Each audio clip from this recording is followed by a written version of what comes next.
बादशाह की बेटी ने कहा कि तू मेरे बाप को खुदा नहीं मानती?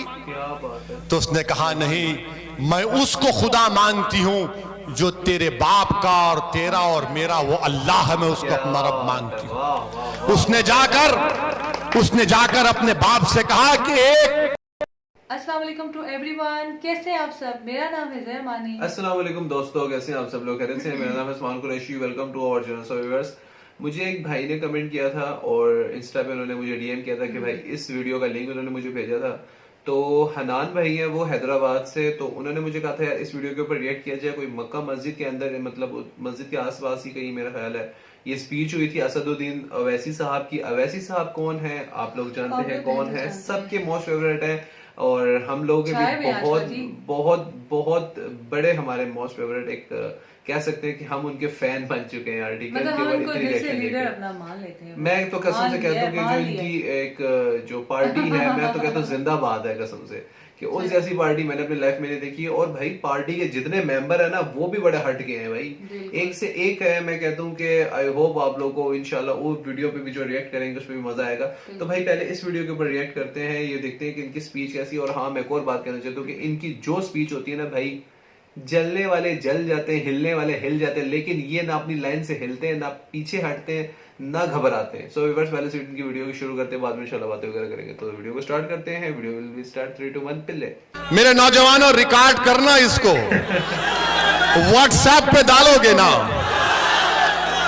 फसाद बुक पे डालोगे, फेसबुक नहीं है फसाद बुक है, ट्विटर पे डालोगे, इंस्टाग्राम पे, सब पे डालना ये बात, ओवैसी के सवालात।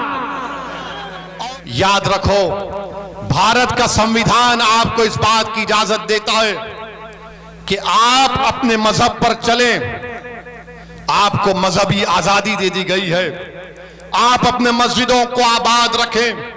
भारत के संविधान में आपकी जिंदगी, हर भारत के शहरी की जिंदगी एक बुनियादी हक है, फंडामेंटल राइट है, डरने और घबराने की जरूरत नहीं है। और एक बात मेरी याद रखो कि जो जुल्म करता है ना वो जालिम खत्म हो जाता है। फिरौन था ना, फिरौन मालूम कौन था आपको? फिरौन एक बादशाह था, जुल्म करता था और अपने आप को खुदा कहता था। तो अल्लाह ने हजरत मूसा को उसकी तरफ भेजा और उसके दरबार में, फिरौन के दरबार में गरीब लड़की थी, बहुत गरीब थी, झोपड़ी में रहती थी। उसका काम यह था कि फिरौन के बेटी के बालों को कंघी किया जाए। और एक दिन जब वो फिरौन के महल में बादशाह की बेटी के बालों में कंघी कर रही थी तो कंघी नीचे गिर गई। उसने झुककर उठाया और कहा कि मेरा रब वो है जो मूसा और हारून का रब है, कि रब मूसा और हारून, मेरा रब वो है जो अल्लाह है। उसने कहा, तो बादशाह की बेटी ने कहा कि तू मेरे बाप को खुदा नहीं मानती? तो उसने कहा नहीं, मैं उसको खुदा मानती हूं जो तेरे बाप का और तेरा और मेरा वो अल्लाह है, मैं उसको अपना रब मानती हूं। उसने जाकर अपने बाप से कहा कि एक कनीज है काम करने वाली जो मेरे बालों में कंघा करती, वो तुझको खुदा नहीं मानती। फिरौन ने उसको अपने दरबार में बुलाया। उसके 2 बच्चे थे, एक शीरखार बच्चा था और एक 10-11 साल का बच्चा था। 2 रिवायतें हैं। एक रिवायत में आया कि फिरौन ने कहा कि क्या तू मुझे खुदा नहीं मानती? तो उसने कहा नहीं, मैं उसको मानती हूं जो तेरा भी रब है और मेरा भी रब है, वो अल्लाह है। उसने कहा देख, मैं एक बड़ा तांबे का बर्तन लाया, उसमें तेल डाला और उसको खूब जलाया और कहा कि अगर नहीं मानेगी मुझे खुदा तो तेरे बेटे को उसमें डाल दूंगा, तेरे 10 साल के बेटे को। उसने कहा कि मैं तब भी तुझे अपना रब नहीं मानूंगी, मेरा रब वो है जो तुझे और मुझे और सारी कायनात को बनाया, अल्लाह। उस जालिम फिरौन ने उस बच्चे को उसकी मां के हाथ से छीन कर तेल में डाल दिया। वो बच्चा फौत हो गया। फिर पूछा बोल अब क्या बोलेगी?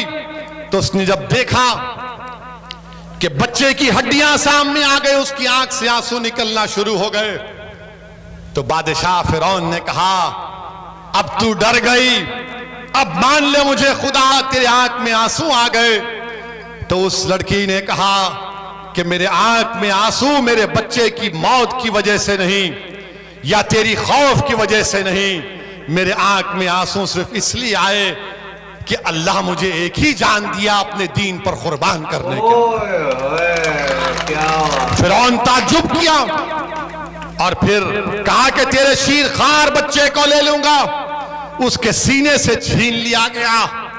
तो जब बच्चे को, जो 6-7 महीने का बच्चा था, जब उसको तेल में डाला जा रहा था, तो अल्लाह ने उस बच्चे को ताकत दी बोलने की।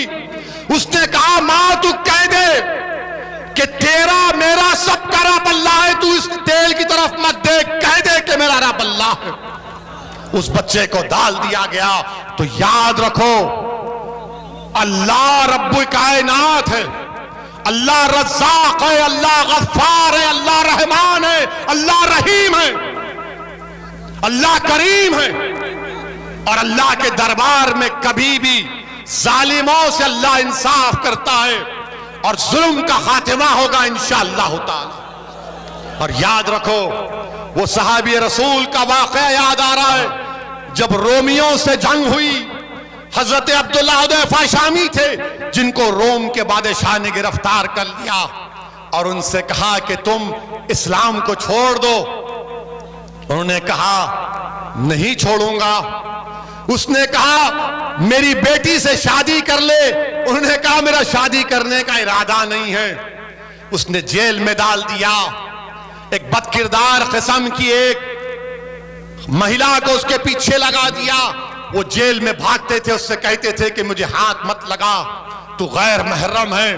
फिर बादशाह ने बुलाया उनको और कहा कि चलो मैं तुमको एक और ऑफर देता हूं, तुम मेरी अंगूठी को चूम लो। उस अंगूठी पर कुछ और निशान था। उन्होंने कहा यह भी नहीं कर सकता। ये होठ जो अशहदु अल्ला इलाहा इल्लल्लाह व अशहदु अन्ना मुहम्मद रसूलुल्लाह कहते हैं, जो मोहम्मद मुस्तफ़ा सल्लल्लाहु अलैहि वसल्लम की गुलामी में सलात व सलाम पढ़ते हैं, इन होठों को मैं वहां नहीं चूम सकता। बादशाह ने कहा मेरे माथे को चूम ले, मैं 100 सहाबियों को आजाद कर दूंगा। उन्होंने कहा नहीं करूंगा। फिर कहा कि 300 रिहा करूंगा। तो उन्होंने कहा तुम पूरों को रिहा करो, तेरे माथे को चूमूंगा। उन्होंने माथे को चूमा और जब वापस गए तो खलीफा हजरत उमर थे। हजरत उमर थे तो हजरत उमर ने आगे बढ़कर हजरत अब्दुल्लाह हुदैफा की पेशानी को चूमा। और ये वो जो फिरौन की दरबार का वाकया है, जब शबे मेराज में अल्लाह के रसूल सल्लल्लाहु अलैहि वसल्लम सफरे मेराज पर जा रहे थे, तो एक पहाड़ी में आका दो आलम सल्लल्लाहु अलैहि वसल्लम को अच्छी खुशबू आई। तो जिब्राइल से पूछा ये कौन है? तो कहा ये वो लड़की है जिसने फिरौन के दरबार में अपनी औलाद को कुर्बान कर दिया और कहा कि तू मेरा खुदा नहीं है, अल्लाह मेरा रब है। मेरे अजीज दोस्तों और बुजुर्गों, हिम्मत और हौसले को बरकरार रखो। इन जलसों को मुनक्कद करने का या आपके दरमियान में आने का अहम पैगाम यह है कि डरने और घबराने की जरूरत नहीं है। अल्लाह हमारे लिए काफी है। हस्बुनल्लाहु निअमल वकील, हस्बुनल्लाहु निअमल वकील, वो निअमल मौला व निअमल नसीर। मेरे अजीज दोस्तों, डरने की जरूरत नहीं है। ये बीजेपी आरएसएस है, ये बेचारे हिस्ट्री नहीं मालूम इनको हिस्ट्री नहीं आती। अभी कल आरएसएस के मोहन ने कहा, क्या कहा कि इस्लाम भारत में इन्वेडर से आया। हमको कल मीडिया वाले लखनऊ में पूछे, हमने यही कहा कि मोहन भागवत जो है हिस्ट्री को नहीं जानते। मोहन भागवत जो है हिस्ट्री को नहीं जानते। हमने उनसे कहा कि इस्लाम इस मुल्क में बादशाहों की वजह से नहीं आया। इस्लाम इस मुल्क में आया तो सूफियों की और तिजारत करने वालों की वजह से आया। और हमने उनको मोहन भागवत से हमने पूछा कि इस्लाम अगर आया तो वेस्ट कोस्ट में आया। और किसने कहा मालूम आपको? इस्लाम बादशाहों से इस्लाम भारत में नहीं आया। किसने कहा मालूम आपको? मालूम? मोदी जी ने कहा। हाँ, अब आप जाकर देखिए, मोदी जी ने अप्रैल 3, 2016 को 7:13 को एक ट्वीट किया और कहा कि केरल के त्रिशूर डिस्ट्रिक्ट में चेरामन जुम्मा मस्जिद को अरब के तिजारत करने वालों ने, बादशाहों ने नहीं, तिजारत करने वालों ने 629 ईस्वी में मस्जिद को बनाया और कहा कि भारत की पहली मस्जिद है। मोदी जी, आप झूठ बोल रहे हैं या मोहन भगवत झूठ बोल रहे हैं? आप दोनों बैठकर तस्वीर कर लो। हमारा मानना यह है कि इस्लाम भारत में तलवार के जोर पर नहीं आया, मोहब्बत की बुनियाद बनकर आया। जो बादशाह है वो जुल्म किए, मगर वो इस्लाम से उनका क्या रिश्ता? बादशाह थे। ख्वाजा गरीब नवाज आए, दीन लाए, दावत दी, मगर इन लोगों को मुसलमान देखते कि नहीं तुम भारत के नहीं हो। अब इनका जवाब और एक हमारे पास है। मैंने उलेमाओं के पैरों के पास बैठकर सुना कि सारे कायनात के अब्बा कौन है? हजरत आदम अलैहिस्सलाम है ना, हमारे सबके डैडी हैं, वो पिताजी हैं। वो जब जन्नत से निकले तो किस मुल्क में कदम रखा उन्होंने? किस मुल्क में रखा? भारत में रखा। तो ये बाप की सरजमीन हुई नहीं हुई? हुई ना। तो डरना किस बात का प्यारे? डरने और घबराने की जरूरत नहीं है। हिम्मत से काम करिए। और अल्हम्दुलिल्लाह हमारे भाई अतीक जेल में हैं, मगर अपना खत पर पैगाम भिजाया, अपनी मोहब्बत और वाबस्तगी, और आप लोगों को ये पैगाम भी दिया कि हमको और आपको मिलकर इंशाअल्लाह ताला आने वाले विधानसभा में मजलिस इत्तेहाद और मुस्लिमीन को कामयाब और कामरान करना है। ओए होए यार, क्या स्पीच थी भाई, क्या स्पीच थी इनकी यार। मैं क्लैपिंग करता हूँ यार ऐसी स्पीच के ऊपर। क्या इन्होंने बात की है भाई। देखे, मैं बड़ी जबरदस्त बात की उन्होंने, भाई इनको हिस्ट्री का नहीं पता यार। हाँ, अगर पता हो तो कसम से ये हिंदू और मुस्लिम। अच्छा, मैं बताता हूँ, ज्यादातर पता है क्या होता है, कुछ लोग कहते हैं कि यार जो मुस्लिम है 1400 साल पहले। भाई 1400 साल पहले का कॉन्सेप्ट नहीं है ये। आपको किसने कह दिया कि 1400 साल पहले कॉन्सेप्ट है? किसने कह दिया? अब फिरौन की बात करें, फिरौन को तो मानते हैं ना। मूसा अलैहिस्सलाम के बारे में तो पता है, ये सबको पता है कि जब उन्होंने छड़ी मारी थी तो समंदर मतलब दरिया अलग हो गया था। ये तो सबको पता है, ठीक है। तो वो तो 3000 साल पुरानी बात है, 4000 साल पुरानी बात है वो तो। ऐसा ही है बिल्कुल। तो 1400 साल कहाँ, 4000 साल कहाँ? तो भाई ये हिस्ट्री, असदुद्दीन साहब के साथ मैं एग्री करूंगा कि हिस्ट्री को जाने बिना आप कुछ भी नहीं कह सकते, ठीक है। क्योंकि और फिर और पीछे चले जाए, मजीद पीछे चले जाए, तो सबसे पहले जो मतलब जिसको अंग्रेज भी मानते हैं, किसी बंदे से भी पूछ लो तो वो आदम एवा, मतलब इंग्लिश वाले वो एडम और एवा कहते हैं, ठीक है। वो फर्स्ट ह्यूमंस थे, ठीक है, जो इस दुनिया में आए थे, ठीक है। उनको तो मानते ही है ना सारे यार। बिल्कुल, आदम अब ऐसा तो है, उनको तो मानते ही है, ठीक है। वो कौन थे?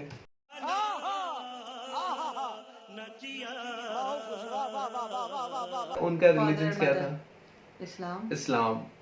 तो ऑब्वियसली इस्लाम। तो इस्लाम 1400 साल पहले वाला तो नहीं है। इस्लाम तो आए ही दुनिया में। ये कॉन्सेप्ट अलग बने, क्योंकि उनके बाद जब उनके बच्चे हुए, उनमें से एक उनका जो बेटा था, वहां से उसने गलत करने का काम को शुरू कर दिया। उसने उनको मतलब अपने ही भाई को मारना शुरू कर दिया, मतलब मार दिया। हसद आई, ठीक है। फिर उसके बाद उसने फिर मतलब आग की पूजा करना शुरू कर दी, मतलब बहुत एक गलत शैतानियत काम करना शुरू कर दी। शैतान ने उसको भड़काया और वो उसके बाद से लेके आज तक जो उसकी नस्लें है ना, वो भटकता रहा और उसकी नस्लें सारी भटकी जा रही है। साथ उनकी जो एक होती है ना, वो एक ट्री होता है, उसकी शाखें होती हैं, वो मजीद शाखें फैले जा रही हैं और फिर वो आगे बढ़ जाता है। तो इस तरह से फिर आहिस्ता आहिस्ता करते करते सारे लोग ही भटक चुके हैं। तो ऐसे ही है भाई, हिस्ट्री को जाने, किसी को गलत मत कहें, किसी को अच्छा मत कहें, देखें। और फिर अगर आप बात करते हैं कि हिंदुस्तान के अंदर तलवारों के साथ जोर है, तो एक और मैं छोटी सी वीडियो, बहुत लंबी हो जाती है क्योंकि मेरे व्यूअर्स कहते हैं यार भाई प्लीज लंबी वीडियो ना किया करें, तो मैं छोटी सी बात करना चाहता हूँ। ख्वाजा दीन मोइनुद्दीन चिश्ती रहमतुल्लाह अलैह अजमेर शरीफ में, वहां सब क्यों जाते हैं? बाप रे, ये तो धोती खोल रहा है। मुस्लिम को जाना चाहिए ना, मुस्लिम थे ना वो, वहाँ सिख भी जाते हैं, ईसाई भी जाते हैं, हिंदुइज्म भी जाते हैं, सब जाते हैं। क्यों जाते हैं? क्यों मन्नत मानते हैं? क्यों मन्नतें मांगते हैं? उन्होंने 90 लाख लोगों को मुसलमान किया। क्या तलवार थी उनके पास? जंग थी, पिस्टल थी? सिर्फ इखलाक था, प्यार था, मोहब्बत था। हिंदुस्तान में जो इस्लाम फैला है वो प्यार से फैला है व्यूअर्स, नफरतों से, जंग से, तलवारों से नहीं फैला है। अकबर बादशाह ने कितने मुसलमान किए? चलो मुझे बताओ। अकबर बादशाह ने तो कोई मुसलमान नहीं किए, यहाँ तक कि उन्होंने जोधाबाई के साथ मिलकर हिंदुओं को ज्यादा प्रोटेक्ट दिया है। बिल्कुल, ठीक है, उनकी वजह से प्रोटेक्शन उनकी दी है ना ज्यादातर देखा जाए तो। तलवार के जोर पे क्या है? बिल्कुल ऐसा ही है। अब मैं अगर बात करता हूँ कि तलवार के जोर पे दीन नहीं आया, तलवार के जोर पे तो हिंदुओं को मतलब उसने ज्यादा सपोर्ट किया। अकबर बादशाह की आप हिस्ट्री देख लें तो तलवार के जोर में तो कभी भी दीन नहीं आया। अगर लोग समझते हैं कि तलवार के दीन पे जोर आया तो भाई ये तो एक बेवकूफी है सोचना, क्योंकि ख्वाजा दीन मोइनुद्दीन चिश्ती रहमतुल्लाह अलैह जो इंडिया के अंदर अजमेर शरीफ में जिनकी ज़ियारत है वो बहुत बड़ी एक मिसाल है हम लोगों के लिए, सब लोगों के लिए, क्योंकि वहां पर खाली मुस्लिम नहीं जाता। अगर ऐसा तो खाली मुस्लिम जाए ना वहां पर, बिल्कुल ऐसा ही है। उनके मानने वाले हिंदू क्यों हैं? उनके मानने वाले ईसाई क्यों? उनके मानने वाले सिख क्यों हैं? क्या वजह है? बिल्कुल ऐसा ही है, क्योंकि उन्होंने 90 लाख लोगों को कलमा पढ़ाया, 90 लाख लोगों को मुसलमान किया, लाखों लोगों को ख्वाजा की जमीन कहते हैं उसको, ठीक है। वहां पर हर बंदा जाता है और उसकी दुआ कबूल होती है। अगर ऐसा ही है जोर, अगर मतलब पड़ा है हिंदुओं के, मतलब कहते हैं उनके अकॉर्डिंग कि वो कहते हैं कि तलवारों के साथ जोर है, तो ख्वाजा दीन साहब के पास तो कोई तलवार नहीं थी, वो तो फकीर थे यार, एक दरगाह के फकीर थे, सिर्फ झोली फैलाते थे और अल्लाह से दुआ करते थे, ठीक है। बिल्कुल एक फुकरा में थे, वो फुकरा में थे। क्या थी उनकी लाइफ? बिल्कुल सादा लिबास, एक लिबास था और उसमें एक छड़ी थी, सारी जिंदगी उसमें गुजार दी, कुछ भी नहीं अपने लिए लिया, ना महल था, ना बादशाह थे, ना कुछ था। उस दौर के हाकिम में बादशाह भी थे, लेकिन आज वो बादशाहों की कब्र किसी को नहीं पता, लेकिन मोइनुद्दीन चिश्ती रहमतुल्लाह की कब्र कहां से कहां उरूजों में जा रही है। सो व्यूअर्स, आई होप आप लोग को वीडियो पसंद आई होगी। वो कहते हैं ना कि शायद तेरे दिल में उतर जाए मेरी बात किसी भी तरीके से। तो यार ये प्लेटफॉर्म जो है ना, ये यूट्यूब का प्लेटफॉर्म बहुत मजे का, ठीक है। तो यहाँ पर मोहब्बत फैलाई जाए, ना के नफरत, ठीक है। तो हमारा भी यही कहना होता है कि प्लीज यार हर चीज की हिस्ट्री को जाना करें। हिस्ट्री को जाने बिना, हिस्ट्री को जाने बिना आप एक दूसरे पे ऑब्जेक्शन ना उठा दिया करें कि यार ये गलत है, ये सही है। देखिए हर किसी का, मैं एक और बात करना चाहता हूँ, हर किसी के धर्म के बारे में रिस्पेक्ट कीजिए, ठीक है। किसी के धर्म के बारे में बुरा नहीं कहना चाहिए, क्योंकि हमारे दीन में ये है कि अगर आपके दीन को कोई बुरा बोल रहा है तो आप उसको बुरा ना बोले। क्यों? क्योंकि वो फिर आपके दीन को मजीद बुरा कहेगा। अगर आपके दीन को कोई बुरा कह रहा है तो आप उसको प्लीज एक हिस्ट्री बताएं, उसको नॉलेज दें, क्योंकि उसको नॉलेज नहीं है। जिसको नॉलेज नहीं है वो गलत बोल रहा है, जिसको नॉलेज है वो खामोश है। सो व्यूअर्स, आई होप आप लोगों को वीडियो पसंद आएगी। कुछ कहना चाहते तो कमेंट सेक्शन बिल्कुल खाली है। बात बुरी लगी तो यार समझ लो यार, प्यार है, मोहब्बत है, जज्बात है यार। तो मिलते हैं इंशाल्लाह नेक्स्ट वीडियो में। बहुत ख्याल रखिएगा हम दोनों को, दीजिए स्टे विद अस।